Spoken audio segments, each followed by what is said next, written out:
Cuba Debate, bajo la firma de la profesora de Derecho Constitucional Marta Prieto, publicaba hace pocos días, entre otras ideas, estas que quiero compartir y que vean ahora mismo, por favor, en Cuba Debate. En cualquier sociedad, decía la profesora, los derechos que se regulan en las constituciones son los que en cada momento y circunstancia se consideran como los más importantes, esenciales y necesarios, conquistados en pleno disfrute o reclamando su instrumentación frente a nuevas situaciones, intereses e incluso conforme al desarrollo socioeconómico, político y cultural alcanzado y posible.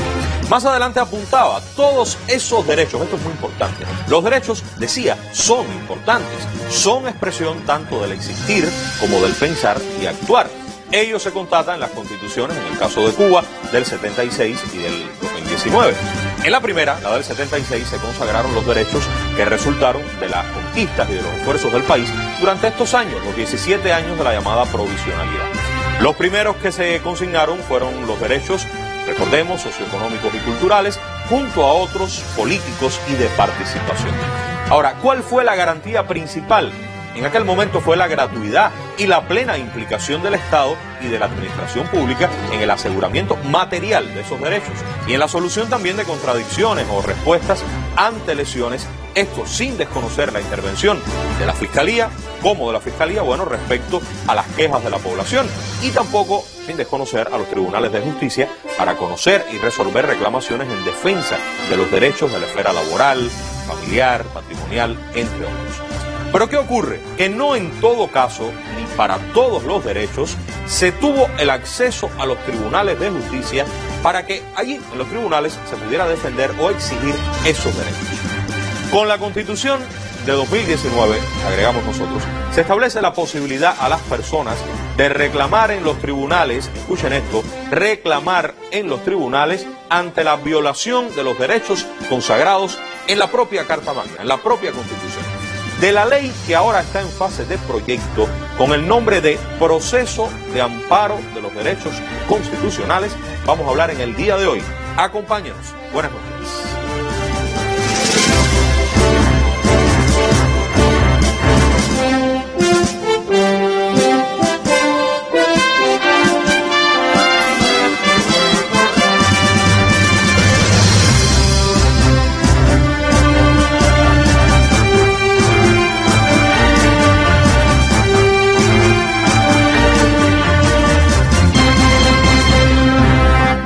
Y en el proceso de creación normativa que se desarrolla en el país, bien intenso, ya se va haciendo habitual que los proyectos de leyes sean públicos durante una fase en la cual toda la población puede tener acceso, conocer, estudiar, enviar opiniones. Este proyecto de ley no es la excepción. Aquí pueden verlo en el sitio web del Tribunal Supremo Popular, desde hace tiempo incluso publicado, y aquí vean la manera en la que pueden encontrar, reitero, el proyecto de ley sobre el que vamos a hablar en el día de hoy, Amparo de los derechos constitucionales, proceso de amparo de los derechos constitucionales. Me acompaña el presidente del Tribunal Supremo Popular una vez más en el programa y para nosotros es todo un placer. Bienvenido, presidente, buenas noches. Buenas noches, Humberto. Es un placer, un gusto tremendo compartir de nuevo contigo este programa. Cuando lo invitábamos decíamos que era para el programa un privilegio porque en todos estos años, tras la Constitución, el intenso proceso de creación normativa ha tenido en personas que, como usted, detentan importantes responsabilidades en organismos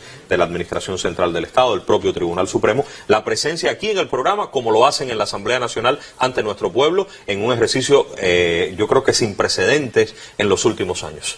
Efectivamente, es parte del sistema democrático que impera en el país y que favorece la participación amplia de la ciudadanía y de las instituciones en los procesos legislativos como un elemento importante. Bueno, el artículo que nos va a estar guiando es el 99 de la Constitución. Vamos a mostrarlo, leer rápidamente algunas de sus ideas. De esto se trata, fíjense, la ley, en esencia, la persona a la que se le vulneren los derechos consagrados en la Constitución y como consecuencia sufriere daño o perjuicio por órganos del Estado, directivos, funcionarios o empleados. Hay otros elementos, ya sea por acción o por omisión, así como por particulares o por entes no estatales, tiene derecho a reclamar ante los tribunales. Y hasta ahí lo dejo. La ley establece aquellos derechos amparados y el procedimiento, y de esto se trata, presidente. Y ahora, Yo quisiera ir al artículo 1 de la Constitución, porque el artículo 1 de la Constitución está enunciando este concepto hermoso que usted traía la Constitución suya, Estado socialista de derecho y justicia social. Justicia social. Y ustedes son tribunales de justicia. Somos tribunales de derecho y de justicia social en este país, que es, digamos, la base, el eje fundamental sobre el que se levanta todo el proceso de construcción de la sociedad que tenemos. Y los tribunales, pues bueno, somos órganos que el papel, tenemos la función exclusiva de impartir justicia. Recuerdo que la propia Constitución plantea en nombre del pueblo, lo cual tiene un significado y una profundidad en su planteamiento enorme. Y no se pudiera impartir justicia solo a partir de la ley, tiene que partir de la Constitución, y la ley es el principal basamento. Pero en el caso de Cuba, tiene que ser, como hemos dicho en otras ocasiones también, a partir del sentido de lo justo que tiene nuestra población, a partir de la idiosincrasia de nuestro pueblo, de sus vivencias, de cómo vive, de la inteligencia que tiene para discernir, etcétera, lo cual es sumamente importante. Y aquí estamos, evidentemente, en un ámbito de eso. La Constitución del 19, entre los elementos de mucha fortaleza que introdujo, está la manera en que ha fortalecido el régimen de derechos y de garantías de las personas. Y una de ellas tiene que ver con el acceso a la justicia, con poder ir a los tribunales a reclamar, como plantea el artículo que acaba de leer. Y si hablamos del artículo 1, que abre nuestra Carta Magna diciendo que somos un Estado socialista de derecho y de justicia, un Estado socialista de derecho, un Estado de derecho, dentro de sus pilares fundamentales que lo definen, es que precisamente exista la posibilidad del amparo judicial y del acceso a los tribunales de todas las personas naturales y jurídicas para sus reclamaciones cuando consideran que los derechos les son conculcados, les son violados. De manera que este ámbito que se abre con la posibilidad de reclamar las violaciones que supuestamente existan a los derechos constitucionales, pues abre de manera contundente el diapasón de garantías de las personas para reclamar derechos tan importantes como los que recoge la Constitución, que es la norma suprema, digamos, del país. No se vaya del programa porque vamos a hablar de esos derechos, cómo se pueden reclamar, ante qué tribunales, existen excepciones, cómo será el proceso. Pero antes quiero ver el artículo 7 de la Constitución, que conecta muchísimo con lo que estamos diciendo. Fíjense que la Constitución, esto lo hemos dicho muchísimas veces aquí, especialistas diversos, es la norma jurídica suprema del Estado. Exacto. Todos están obligados a cumplirla. Exactamente. ¿Cómo conecta esto con la ley, con este proyecto de ley?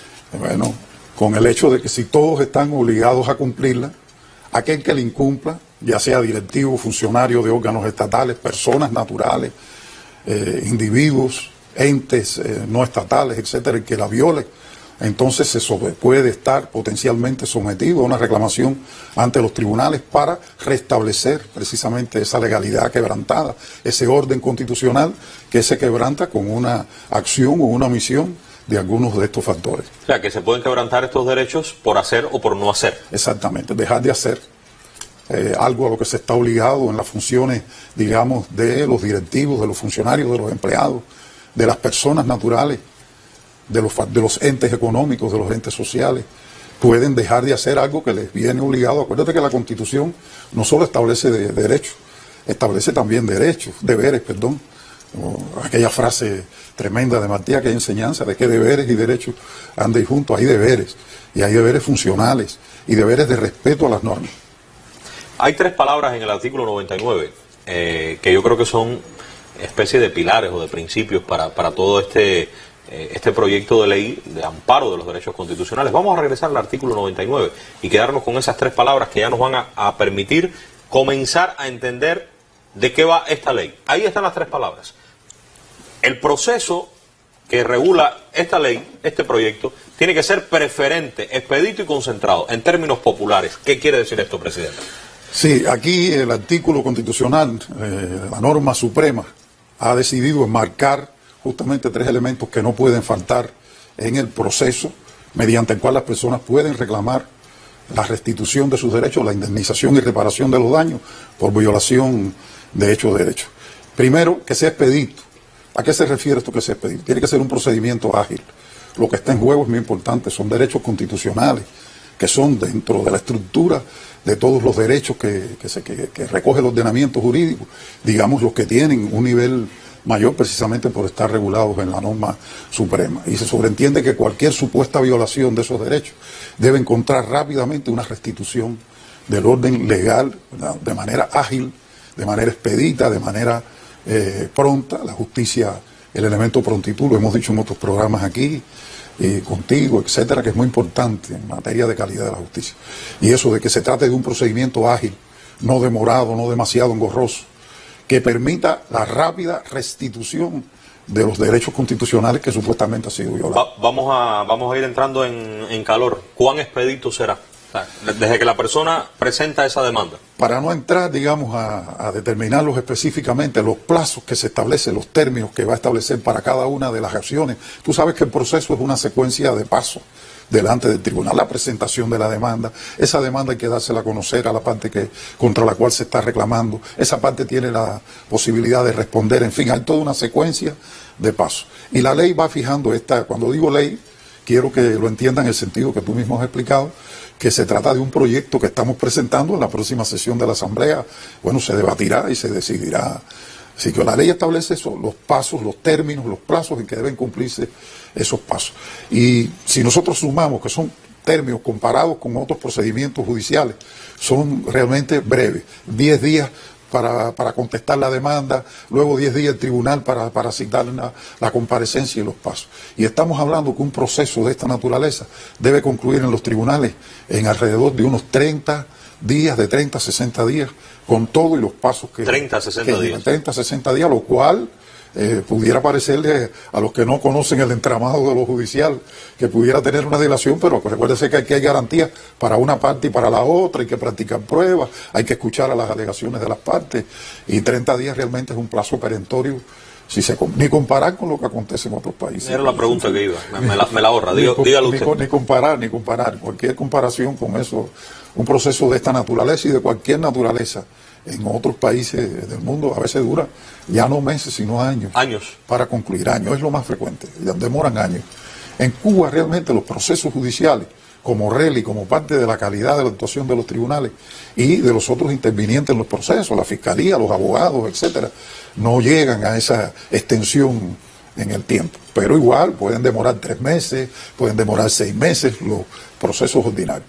Y estoy hablando que un proceso de esta naturaleza puede concluir entre los 30 y los 60 días como promedio. Dígame por qué preferente, ¿qué significa que sea un proceso preferente? Sí, lo de preferente tiene que ver con lo siguiente. Un poco más adelante quizás hablamos de la característica que tienen este tipo de procesos y de cuáles, contra qué, es decir, específicamente qué tipo de reclamaciones y cuáles se excluyen.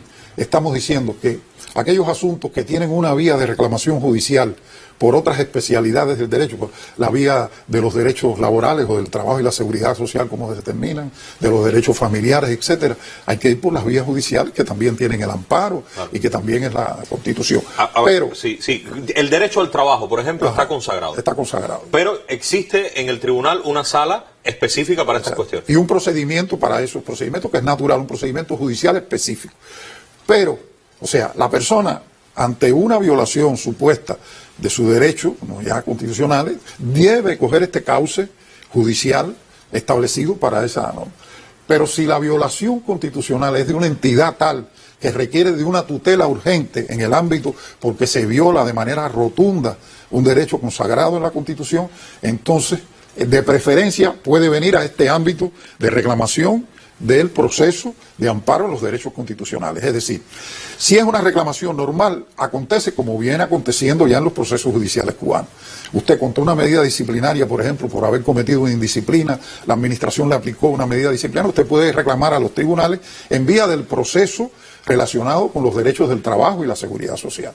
Y de preferencia tiene que ir a esa vía.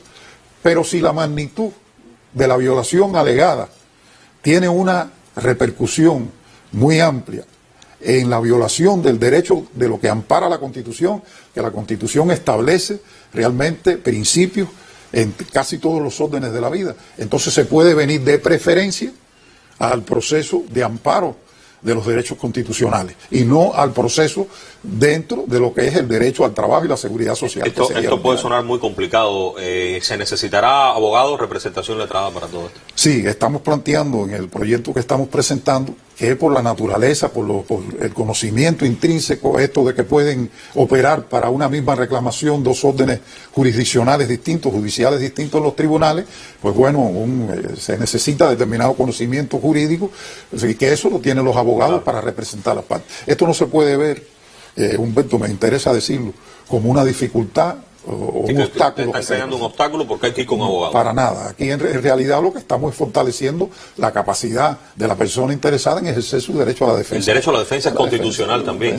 Que es constitucional también. Y no cabe la menor duda que siempre es mucho mejor para conducir el proceso tener la dirección y la representación. Voy a hacer un grupo de preguntas que le pediría en aras de avanzar las respuestas más concisas posibles, sobre todo para dejar el deseo y la voluntad de que usted pueda buscar el proyecto y leer y profundizar. Primero, ¿a quién puedo demandar en virtud de este proyecto de ley de llegar a ser ley? Se pueden demandar a los órganos del Estado, incluso los órganos superiores del Estado. ¿A los órganos? A los órganos, a los organismos, a los directivos, a los funcionarios, a los empleados, a las personas naturales. Un ciudadano, una persona natural puede demandar a un órgano del Estado. Pueden demandar a un órgano del Estado, pueden demandar a un funcionario, pueden demandar a un empleado, puede demandar a otra persona, puede demandar a uno de los que integran, por ejemplo, las formas no estatales de la economía, un empleador en formas no estatales, en una MIPYME, en otro tipo de empresa, en una cooperativa no agropecuaria, de las formas, puede demandar a una persona, puede demandar a una entidad, a una institución,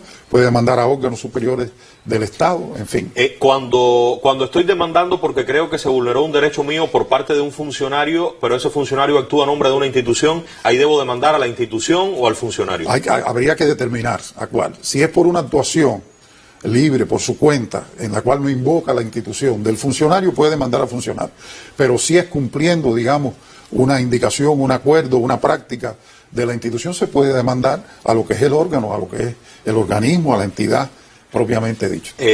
Una vez que entre en vigor de aprobar la Asamblea Nacional esta ley, en el momento en que yo presumo que se violó mi derecho, ¿qué tiempo tengo para establecer esa demanda o es ilimitado? Bueno, estamos planteando en el proceso que se tiene un tiempo de hasta 90 días a partir de que se tuvo conocimiento de que la persona percibió que se le violaba el derecho para establecer la demanda. 90 días. 90 días, aunque con una salvedad. En los casos de las personas que están en situación de vulnerabilidad, se dice que ese término es a partir de que la persona estuvo en posibilidades de realmente plantearlo, es decir, es otra protección específica y si cabe también de protección a esas personas en situación de vulnerabilidad, que también es un mandato constitucional. Además, ¿qué derechos? Porque la Constitución tiene un sinnúmero de derechos y de garantías. ¿Qué derechos de los que están ahí son los que yo puedo presumir se me violaron e ir entonces al tribunal? Bueno, yo diría que en general es amplio, es prácticamente todos los derechos reclamados en la Constitución. Hay unas salvedades a los efectos de la racionalidad también en el uso del acceso a la justicia y de las reclamaciones en los tribunales, que está establecido el propio proyecto que estamos presentando, establece en qué casos estarían excluidos de la posibilidad de verdad, que son, como se puede observar, mínimos, están en uno de los artículos del proyecto. Y entonces decimos, bueno, primero, si la reclamación del derecho tiene una vía de reclamación por otro tipo de procedimiento judicial que no es el de amparo a los derechos constitucionales, hay que ir a aquel, salvo, como ya expliqué ahorita, que la magnitud de la violación alegada sea de una entidad tal y necesita de una protección urgente de ese derecho constitucional. Entonces, ahí sí. En ese caso es preferente, me preguntabas ahorita. Eso es lo que quiere decir preferente. De preferencia a si hay una urgencia en la necesidad de amparar el derecho que se alega que ha sido... Porque entre otras cuestiones, va a ser más rápido. Va a ser más rápido. Entonces, es decir, una primera cosa no debe ser es reclamar aquí lo que puede ser reclamado en otros procesos judiciales con especialidad, lo mismo en derecho familiar, en derechos civiles, en el propio derecho penal que tiene tantas garantías reconocidas, primero allí. Pero si la violación es de una entidad mayor, puede venir entonces primero. Ahora, sabiendo que a la hora de escoger y de elegir un procedimiento u otro, después no se puede repetir en el anterior. Sí, lo que o procede uno allá, u otro. Entonces nosotros tenemos que dejar, es decir, que Ir a la vía de amparo, del proceso de amparo de los derechos constitucionales, debe quedar para aquellas supuestas violaciones que tienen una entidad que no puede ser resuelta en otro ámbito judicial. ¿En qué tribunales se van a presentar estas demandas y se van a sustanciar todos estos procesos? Estamos planteando en el proyecto dos instancias, es decir, la instancia provincial, los tribunales provinciales que tendrán sus salas específicas para esta nuevas salas que se van a crear. Se deben crear nuevas salas y en el Tribunal Supremo que habrá también una sala correspondiente. Hay una distribución de qué corresponde a la sala del Tribunal Supremo y qué corresponde a las salas de los tribunales. Porque algunas cuestiones se presentarían directo en el Tribunal Supremo. En el Tribunal Supremo. ¿Cuáles? Cuando se reclama contra actos u omisiones de los órganos superiores del Estado, dígase la Asamblea Nacional, el Consejo de Estado, el presidente o el vicepresidente de la República o el Consejo de Ministros e incluso el primer ministro, porque aunque es una persona, es un órgano unipersonal. Si se reclama contra actos u omisiones que supuestamente estas autoridades violan algún derecho constitucional, la reclamación tiene que hacerse en primera instancia ante la sala correspondiente del Tribunal Supremo. Siempre habrá una segunda instancia. Siempre habrá una segunda instancia. Y en el caso de que presenten el Tribunal Supremo, si no existe otro tribunal. Hay una sala del Tribunal Supremo específica para esto, y si hay una apelación, que es el procedimiento que estamos estableciendo para recurrir, será una sala especial que integrarán otros jueces diferentes a los que intervinieron en la primera instancia. Vamos a poner algunos ejemplos de derechos. Ajá. ¿Cuáles usted se imagina? Bueno, puede ser, la persona, ahorita hablábamos del derecho al trabajo, una violación contundente, alguien que expulsaron sin formalidad ninguna de su puesto de trabajo. Bueno, tendría que escoger si va por la vía de allá o realmente es una violación, es cruda y realmente muy ostensible de su derecho constitucional, y el derecho al trabajo, el derecho a la intimidad, ¿entiendes?, de la persona, a sus datos personales también, que sean, a que se publiquen cuestiones propias de a la inviolabilidad del domicilio. Hay derechos de otra magnitud, los derechos a las libertades también que se plantean. Los derechos humanos, que a veces, no sé, evitamos plantearlo, algunos de los derechos reconocidos, los derechos fundamentales de las personas, pueden reclamarlo, siempre y cuando hay unos límites para esa reclamación. Eso le iba a preguntar, que si todo depende de mi percepción del derecho, de mi concepción del derecho y la manera en la que yo quiero ejercitar el derecho. Traigo el artículo consabido, el 45, vamos a mostrarlo y dígame qué aporta el artículo 45 de la Constitución a todo este tema. Claro, nosotros hemos tenido que traer, hay unos límites.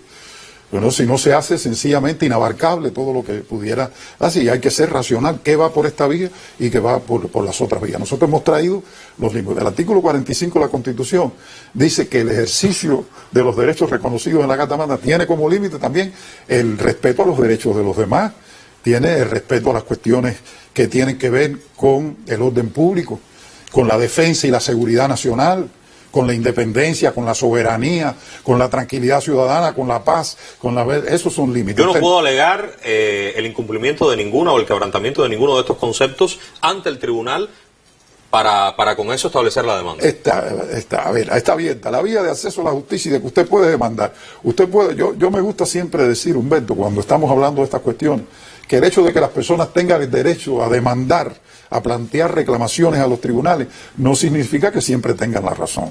Es decir, alguien pudiera plantear incluso una demanda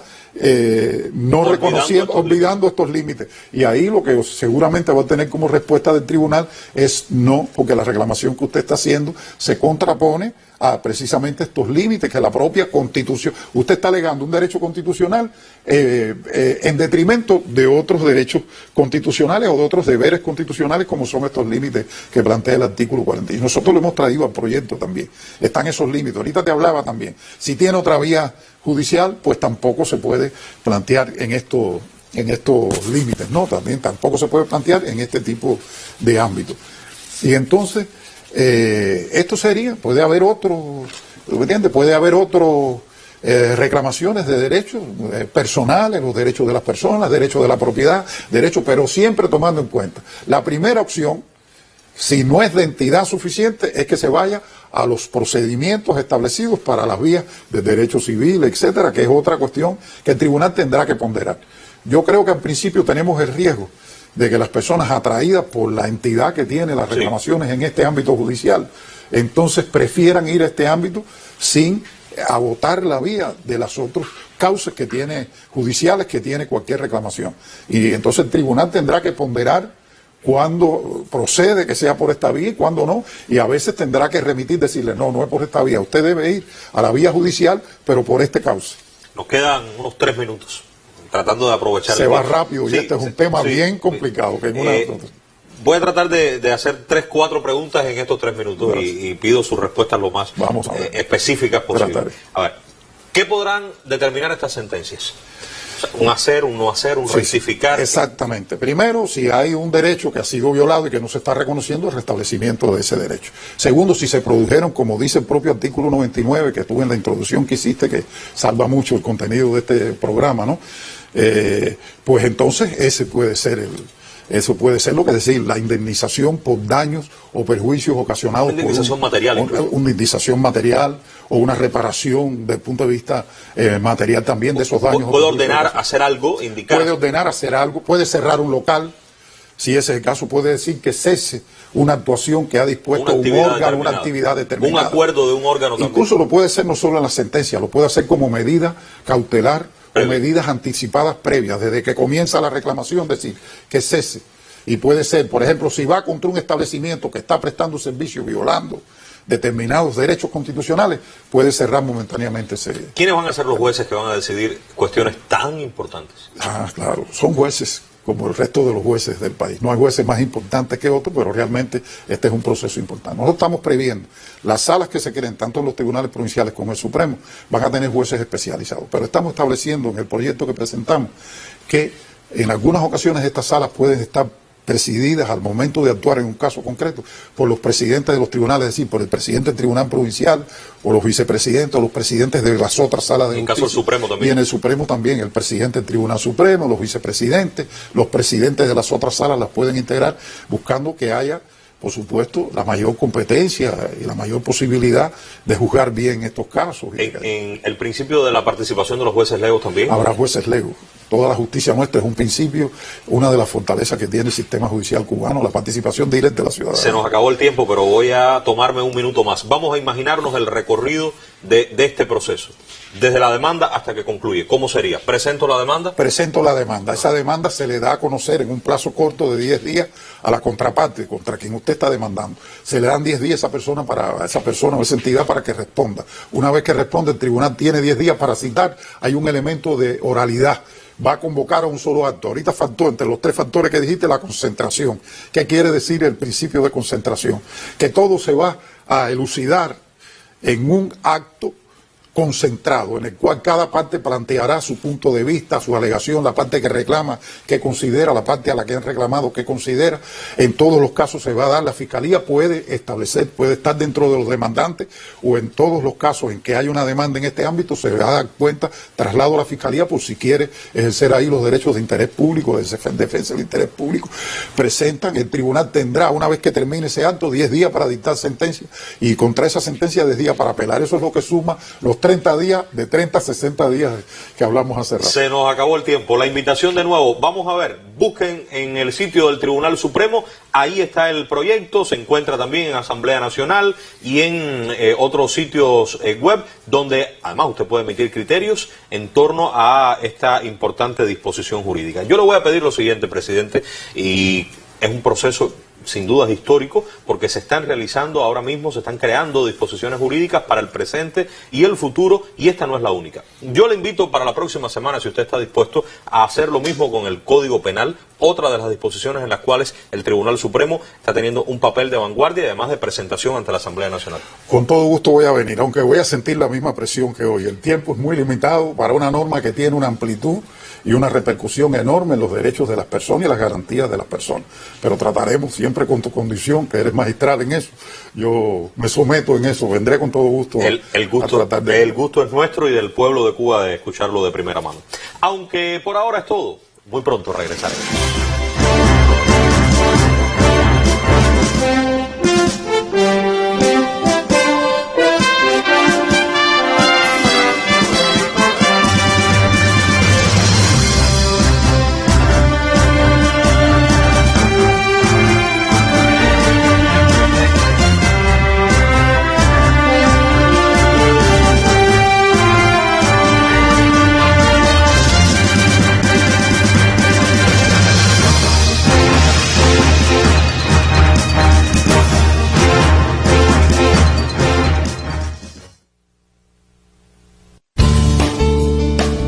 Las vacunas nos acercarán a estos momentos, pero hay que ayudarlas. Al llegar al trabajo, lávate las manos y repite